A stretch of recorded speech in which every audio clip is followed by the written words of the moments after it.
faisant partie intégrante du trône de la miséricorde, il y avait 2 chérubins d'or, Exode 25, 18 à 20. Ces chérubins apparaissaient à la fois dans le travail brodé sur les 10 tentures du tabernacle, Exode 26, 31.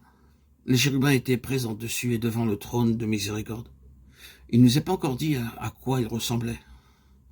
Nous devons chercher dans d'autres parties de la Bible pour en savoir plus à leur sujet, notamment dans le livre d'Ézéchiel et celui de l'Apocalypse, où ils sont appelés les êtres vivants. Ils sont en relation avec le ministère. Revenons au premier chapitre d'Ézéchiel. Dieu avait un message très important à transmettre aux nations par le canal d'Ézéchiel, mais avant qu'il puisse le comprendre, Dieu lui donna une vision des chérubins. En ayant cette vision constamment présente, il put transmettre dans sa plénitude le message du Seigneur au peuple.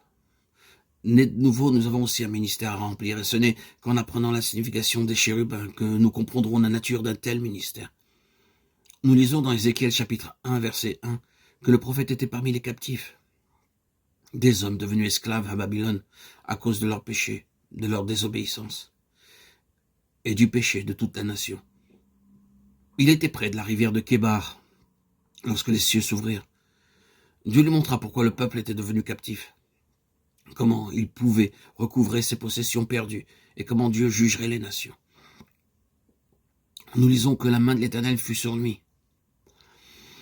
Verset 3. En d'autres termes, il s'identifiait à Dieu dans son message. Avant cela, Ézéchiel pouvait parler à propos de Dieu, être un témoin véritable, prophète ou serviteur de Dieu.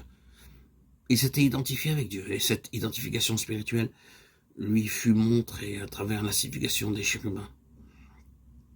Au verset 4 de ce chapitre, il nous est dit qu'un tourbillon vint du nord. Le nord parle de la direction d'où vient le jugement de Dieu. Le tourbillon parle d'une grande vitesse. Dieu montrait au prophète que ce qu'il disait pouvait se dérouler rapidement. Alors, un feu sortit de ce tourbillon, le feu du jugement de Dieu. Et hors de ce feu vinrent les êtres vivants. Ces êtres vivants avaient les pieds droits, l'extrémité de leurs pieds était comme des pieds de bœuf. Ils brillaient comme de l'airain brûlant. Le bœuf est le symbole du service de Dieu. Pour être un véritable serviteur de Dieu, Ézéchiel devait avoir les pieds droits afin de marcher dans le sentier que Dieu lui commandait de suivre. Il n'y a aucune perversité dans ce chemin. Son oui devait être oui et son non, non. Aucune parole inutile ne devait venir sur ses lèvres. Les pieds étaient d'airain, soulignant que le Seigneur Jésus a écrasé la tête de Satan sous ses pieds. Nous aussi, en lui obéissant, nous écraserons Satan sous nos pieds. Romains 16, 19, 20. Bien que des créatures vivantes paraissent si frappantes et impressionnantes, elles avaient cependant la forme et les mains d'un homme. Ézéchiel était un homme. Néanmoins, Dieu voulait accomplir par lui un grand ministère. Lorsque nous naissons de nouveau, Dieu nous appelle à un ministère céleste. Il sait cependant que nous sommes de simples êtres humains. Nous devons encore manger, dormir, prendre du repos. Et nous avons toutes les limitations du corps humain.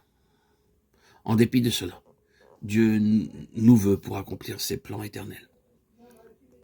Cela est possible alors que nous sommes identifiés par la foi avec lui, dans tous ses mouvements et le travail de ses plans. C'est la signification des mains d'homme.